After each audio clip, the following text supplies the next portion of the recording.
Hey folks, so you guys know that I purchased this Go Labs 300 basically watt hour little inverter for backup stuff. You know, it's not very high capacity. It's 299 watt hours. I haven't really tested to see if that's the case or not, but you can see that it's pretty small. It'll last a little while. Running a TV, I think on the last one, video, it showed that it would run about 8 hours on a television. And I did plug it into my router and my modem to see what it would run, and it would run actually quite a long time on that. It was like 30 something hours on that. So it's a good tiny little backup battery supply if it's needed. But we definitely want to slowly start upgrading and saving money on our electric bill. We do live in a manufactured home. It's an older one. It's pretty nice, but I feel like the windows really lose a lot of heat and or coolness from it. They're single pane windows, and there's some areas like at the seams where you open the window, you can actually see tiny little holes that actually lead to the outside. So it's not the best insulated house that we have. So we want to start doing some upgrades to help alleviate some of the energy cost.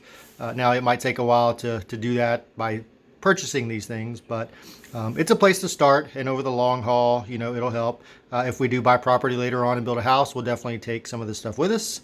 So it's not something that's going to stay with the house we have now. So what we did was we bought a couple of solar panels.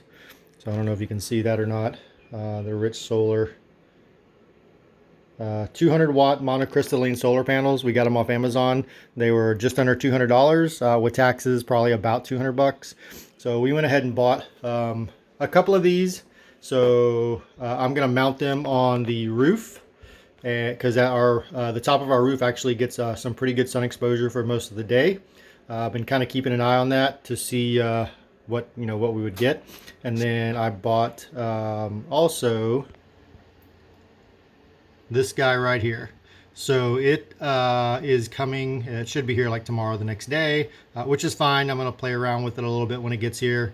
Just set it in the yard just to see what it's doing. I'm going to set it up to one of my little battery, or not battery, my plug-in smart plugs, because it does measure watts coming out of it, I guess, into an appliance.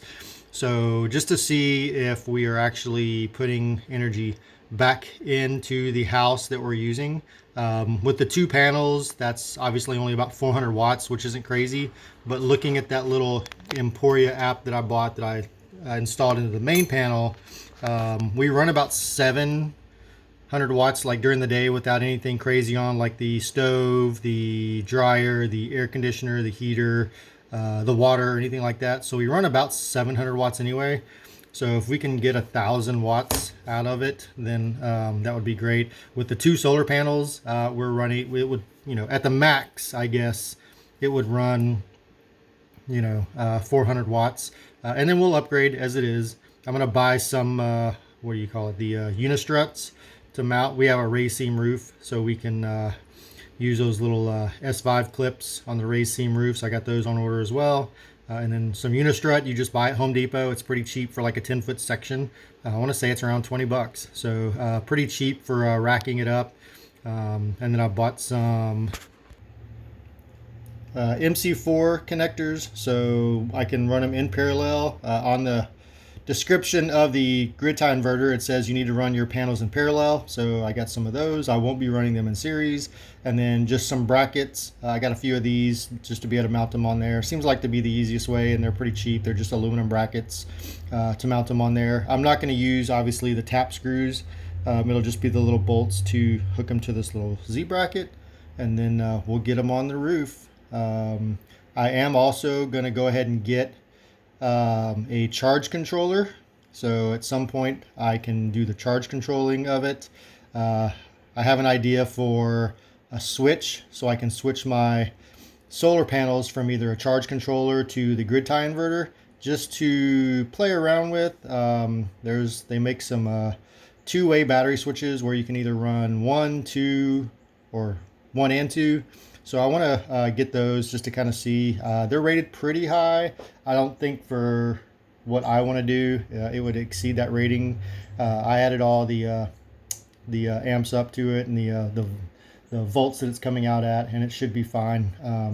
I believe in parallel your amps will go up, and I want to say they were rated for like 30 amps. So with 5 solar panels at 5 amps, that's still less than that 30 amps that those little switches are rated for. So the goal is to get 5 total to make the 1,000 watts, which is what the grid tie inverter holds. And just put that energy back into the house. Like I said, we burn minimally about 700 anyway, so it's not like we would be giving anything back to the grid as we go up, and we'll just keep an eye on, what we're actually putting back through that little smart plug. But that's going to be our start. I'm going to get these things mounted on the roof and then see how we do. And then by the time, like I said, the charge controller, not the charge controller, but the grid tie inverter should be here pretty soon, so we can get it hooked up and just play around with it. So that's the start of our process here. We're gonna try to start saving some money by spending money, but they say you can't make any money unless you spend money. So that's our start here. I'm really excited about these Rich Solars. They're 200 watts. You can get them off Amazon. No shipping. Obviously, with Amazon, all the shipping is already built in. But I actually went to the Rich Solar site, and it is free shipping from there, and it's almost the exact same price. But obviously, with Amazon, you have the return policies and stuff like that they're really good with. I can't stand Amazon as a company, but a lot of their policies that they have are pretty good. Their return policy is great. We bought Mackenzie some tap shoes that were a little too small. She wore them around the house for a little bit. They were all scuffed up, on the bottom, and we returned them, and they took them back. So, so they don't care. They will take anything back, and I know they have Amazon sales for all their used stuff. The other plan is to get a charge controller. I want to get one of those Renogy charge controllers with the Bluetooth module, so that we can charge some batteries. I am going to go buy, don't make fun, I am going to go buy a couple of RV batteries from Walmart, the deep cycle type RV batteries from Walmart, just to be able to charge those with that charge controller. And then I already bought this little 3,000 watt grid, not grid, but pure sine wave inverter. So this would be more like as a backup, just in case the electricity goes down. I'm going to mount a basically an RV plug. I've already bought it. It's a 50 amp RV plug with a 20 amp standard plug to it.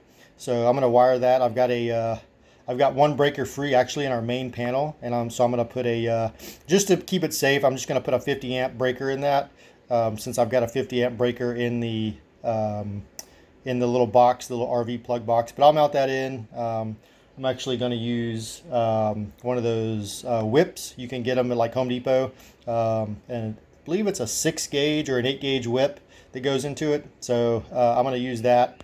It's only 4 or 6 feet long. I believe it's wind up being 4 feet long. So with the 8 gauge, it should be fine. And then at some point, get it to where I can run 240 into that. But for now, I'll just run the 120 into it and get one of those interlock switches for it, so that we can use that as our battery backup once I get a couple of batteries, just to have something.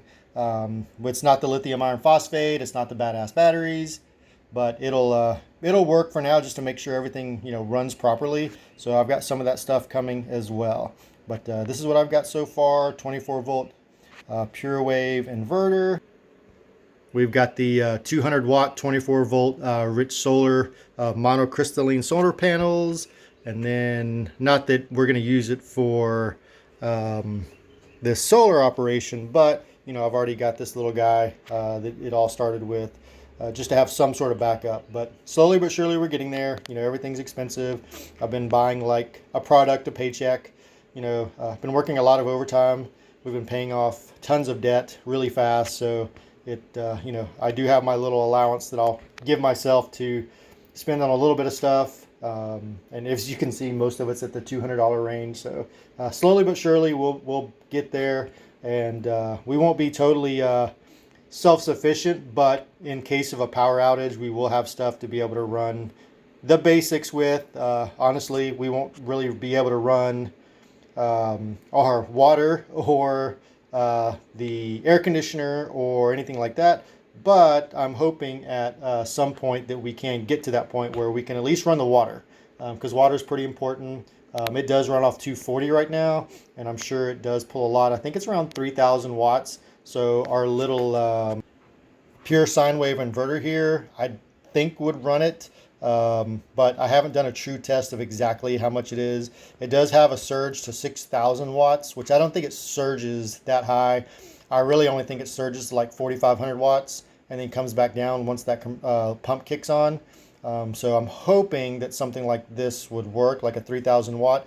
It is 240, so this particular one isn't going to work, but I'm hoping a 3,000 watt will work. And maybe just, it's got a pump house, and maybe just actually put some solar panels onto the pump house and then be able to run a specific inverter just for the pump. So we'll have water.